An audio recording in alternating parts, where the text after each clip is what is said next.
Hey everyone, we're back with another episode of The Zurvivalist. I'm Matt Jarbo, and I'm here with Allie from Northern California. How are you doing today?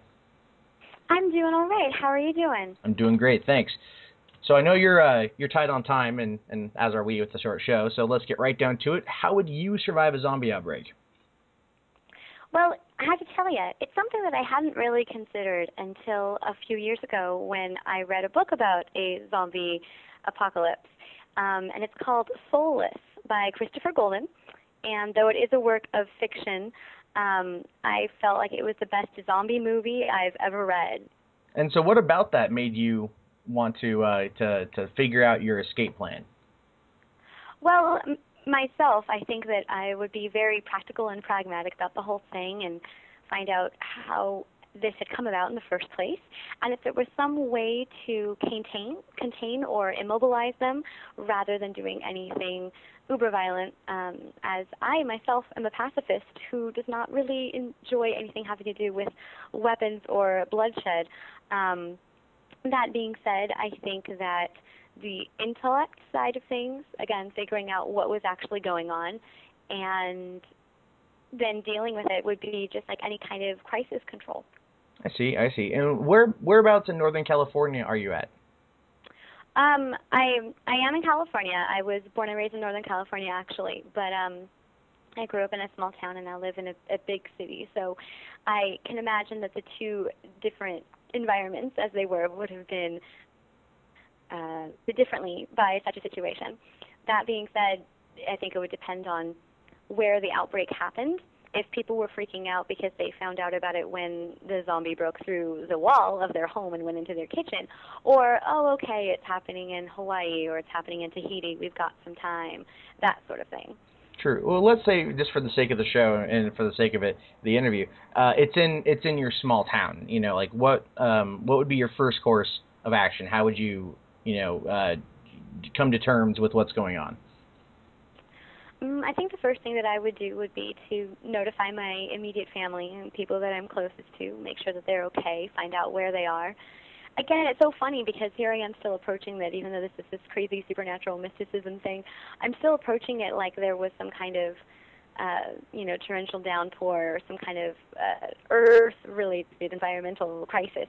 It's funny because I am a fan of sci-fi and horror, and I enjoy those different kinds of things, be they books and films and plays and that sort of production, where you still know that it's not really real. Sure. And I wonder about myself, kind of separating myself from myself, when I would figure out this was real and that was really happening. I've gone through crises, but they've never been involving, zombies. Yeah, it's always something new. So once you informed your family, would you, because you seem more like you said you're pacifist, I would assume more of the mothering, nurturing type. Would you go and try to get them all to safety and then make sure they're okay before your own self?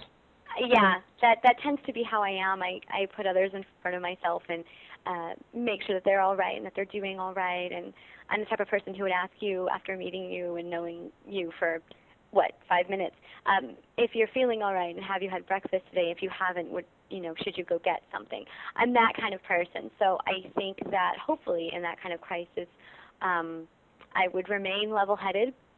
That being said, I have a lot of personality, and my voice can be very explosive, and I also can be very, very, I feel, good in a situation that needs some direction, and somebody to kind of step up and take leadership or take ownership and control that. So if I needed to be loud and in charge, I could certainly do that. Okay. What would you do now? Would you, let's say, take current situation or where you're from, would your house be prepared for this, for, sustaining yourself for days or weeks at a time, or would you have to venture into the city to gather supplies? I would not be personally prepared. My close friend, Cam, who I call my brother, he would be prepared. He does not live in the same state, but he is the most apocalypse-ready person I know. And not taking that out of any kind of the end is near philosophy, just that he's really good about being self-sustaining and stocking up, like you said, on food.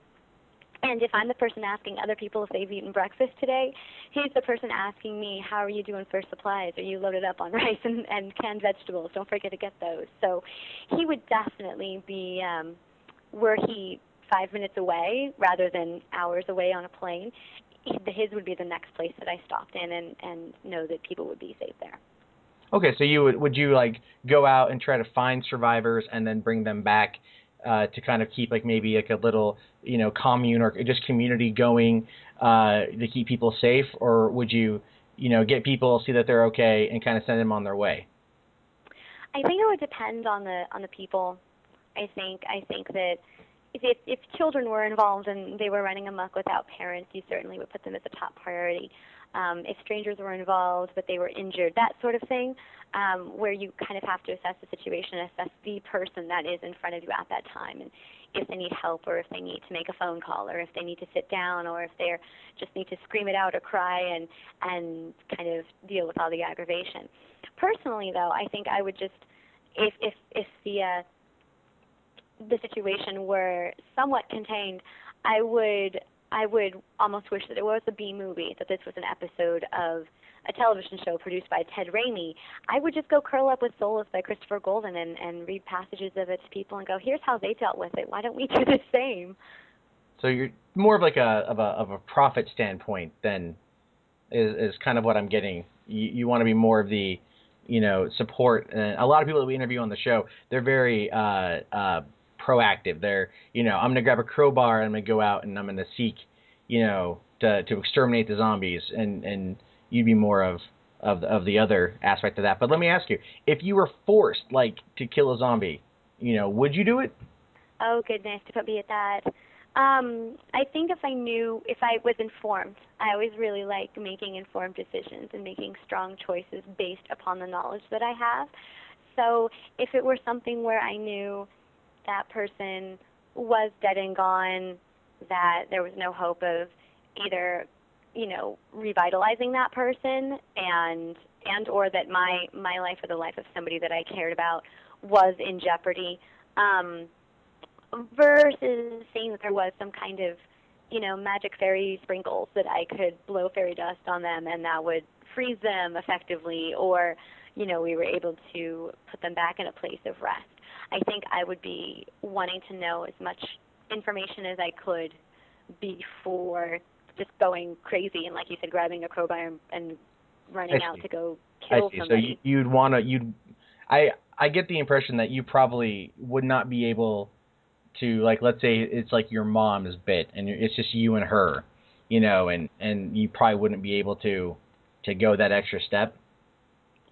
No, and thankfully my mother, who is one of the closest and most wonderful people in my life, is very much alive and very much not a zombie. So well, that's always I'm thankful for that. I'm very thankful for that.